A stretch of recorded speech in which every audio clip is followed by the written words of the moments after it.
ಅಂತಂದ್ಮೇಲೆ ಇನ್ನು ಜಮೀರ್ ಅವ್ರನ್ನ ಕೊಡಿಸ್ಬೇಕಲ್ವಾ? ಅದಾಗಲ್ಲ. ನಾವು ಸುಮ್ಮನಾದ್ರೆ ನಮ್ಮ ರಾಜಕೀಯ ಭವಿಷ್ಯ ಅತಂತ್ರ ಆಗತ್ತೆ, ನಾವೆಲ್ಲರೂ ಒಗ್ಗಟ್ಟಾಗೆ ಇರಬೇಕು, ಮೊಳಕೆಯಲ್ಲೇ ಚ್ಯೂಟ್ ಹಾಕಬೇಕು. ಮೂವರ ನಾಯಕರ ನಡುವಿನ ಮಾತುಕತೆಯಲ್ಲಿ ಪರಸ್ಪರ ಪ್ಲಾನ್ ಆಗಿದೆಯಂತೆ. ಪಕ್ಷದ ವಿರುದ್ಧ ಮಾತನಾಡಿದ್ದಕ್ಕೆ KN ರಾಜಣ್ಣನ್ ತೆಗೆದ್ರು, ಹೈಕಮಾಂಡ್ಗೆ ಎಲ್ಲವನ್ನೂ ತಲುಪಿಸಿ ಸುಮ್ಮನಾಗಿದ್ರು. ಈಗ ನಸೀರು ಜಮೀರ್ ಅವರನ್ನ ಟಾರ್ಗೆಟ್ ಮಾಡಲಾಗಿದೆ. ಇದೇ ರೀತಿ ನಮ್ಮೆಲ್ಲರ ಅಸಹಾಯಕತೆಯನ್ನು ಬಳಸಿ ಬಲಿ ಹಾಕ್ತಾರೆ, ನಾವು ಇದಕ್ಕೆಲ್ಲ ಆಸ್ಪದ ಕೊಡಲೇಬಾರ್ದು ಅಂತ ವಿವರಿಸಿದ್ದಾರಂತೆ ಪರಮೇಶ್ವರ್ ಅವರು. ಮಾಹಿತಿ ನೀಡ್ತಾರೆ ನಮ್ಮ ಪ್ರತಿನಿಧಿ ಶಿವು. DK ಶಿವಕುಮಾರ್ ಅವರ ಸ್ಪೀಡ್ ಆದಂಥ ಓಟಕ್ಕೆ ಒಂದು ಬ್ರೇಕ್ ಹಾಕಬೇಕು ಅನ್ನೋದು ನೆನ್ನೆ ಮಾತುಕತೆ ನಡೆದಿದೆ ಅಂತ. DK ಶಿವಕುಮಾರ್ ಅವರು CM ರೇಸ್ನಲ್ಲೂ ಇದೇ ಥರ ಸ್ಪೀಡ್ನಲ್ಲಿದ್ದರು, ಆಗಲೂ ಇವರೆಲ್ಲ ಸೇರ್ಕೊಂಡು ಬ್ರೇಕ್ ಹಾಕಿದ್ರು. ಏನೇನು ನಡೀತಾ ಇದೆ ಕಾಂಗ್ರೆಸ್ನಲ್ಲಿ? ಒಂದು ಬೈ ಎಲೆಕ್ಷನ್, ಒಂದು ಸಮುದಾಯವನ್ನು ಇಬ್ಬಾಗ ಮಾಡಿದ್ದಲ್ದೇನೆ ಕಾಂಗ್ರೆಸ್ನಲ್ಲಿ ಏನೇನು ಬೆಳವಣಿಗೆ ಕಾರಣ ಆಗ್ತಾ ಇದೆ ಅಂತ ಶಿವು? ನಿನ್ನೆ ಗೃಹ ಸಚಿವ ಪರಮೇಶ್ವರ್ ಅವರ ನಿವಾಸದಲ್ಲಿ ದಿನೇಶ್ ಗುಂಡೂರಾವ್, ಸತೀಶ್ ಜಾರಕಿಹೊಳಿ ಅವರು ಭೇಟಿಯನ್ನ ಕೊಡ್ತಾರೆ. 3 ಜನ ನಾಯಕರ ನಡುವೆ ಸಾಕಷ್ಟು ಸುದೀರ್ಘವಾಗಿ ಚರ್ಚೆಗಳು ಕೂಡ ಆಗತ್ತೆ. ಇತ್ತೀಚಿನ ಬೆಳವಣಿಗೆಗಳು ಮತ್ತೆ ದಾವಣಗೆರೆ ಬೈ ಎಲೆಕ್ಷನ್ ನಂತರದಲ್ಲಿ ಆಗಿರುವಂತಹ ಗೊಂದಲ, ಅಲ್ಪಸಂಖ್ಯಾತ ನಾಯಕರನ್ನ ಟಾರ್ಗೆಟ್ ಮಾಡ್ತಾ ಇರೋದು, ವಾಲ್ಮೀಕಿ ನಾಯಕರನ್ನ ಟಾರ್ಗೆಟ್ ಮಾಡ್ತಾ ಇರುವ ಬಗ್ಗೆ ಅಲ್ಲಿ ಗಂಭೀರವಾಗಿ ಚರ್ಚೆ ಆಗತ್ತೆ.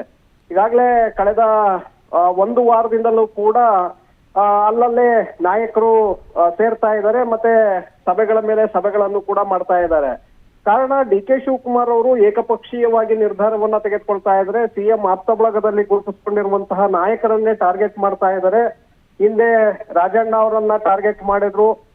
ರಾಹುಲ್ ಗಾಂಧಿ ಅವರು ಮತಚೋರಿ ಅಭಿಯಾನವನ್ನ ಮಾಡ್ತಾ ಇದ್ರೆ, ಮತಚೋರಿ ಅಭಿಯಾನದ ಬಗ್ಗೆ ಇವರು ಲೇವಡಿಯನ್ನ ಮಾಡ್ತಾರೆ. ಆ ವಿಡಿಯೋ ಕಂಟೆಂಟ್ ಅನ್ನ DK ಶಿವಕುಮಾರ್ ಅವರು ಹೈಕಮಾಂಡ್ಗೆ ಕಳಿಸ್ತಾರೆ. ಹೈಕಮಾಂಡ್ ತಕ್ಷಣ ಅವರನ್ನ ರಿಸೈನ್ ಮಾಡಿ ಅಂತೇಳಿ ಸೂಚನೆ ಕೊಡುತ್ತೆ. ರಾಜಣ್ಣ ರಾಜೀನಾಮೆಯನ್ನ ಕೊಡ್ತಾರೆ.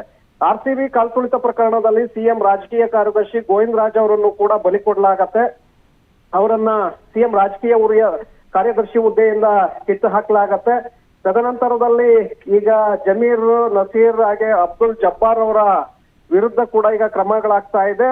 ಜೊತೆಗೆ ನನ್ನ ಮೇಲೂ ಕೂಡ ಹಿಂದೆ ಒಂದು ರಮ್ಯಾರಾವ್ ಪ್ರಕರಣದಲ್ಲಿ ಹೆಸರನ್ನ ಬಹಿರಂಗ ಮಾಡುವ ಮೂಲಕ ಒಂದ್ ರೀತಿ ಜನಸಾಮಾನ್ಯರ ಬಾಯಲ್ಲಿ ಚರ್ಚೆ ಆಗೋದಕ್ಕೆ ಅವಕಾಶವನ್ನ ಮಾಡಿಕೊಟ್ರು ಅನ್ನುವಂತಹ ಅಸಮಾಧಾನವನ್ನು ಕೂಡ ಪರಮೇಶ್ವರ್ ಅವರು ಅಲ್ಲಿ ವ್ಯಕ್ತಪಡಿಸಿದ್ದಾರೆ. ಹಾಗಾಗಿ DK ಶಿವಕುಮಾರ್ ಅವರು ಏಕಪಕ್ಷೀಯವಾಗಿ ನಿರ್ಧಾರವನ್ನ ತೆಗೆದುಕೊಳ್ಳೋದು ಸರಿಯಲ್ಲ, ನಾವೆಲ್ಲರೂ ಕೂಡ ಒಗ್ಗಟ್ಟಾಗಬೇಕಾಗತ್ತೆ.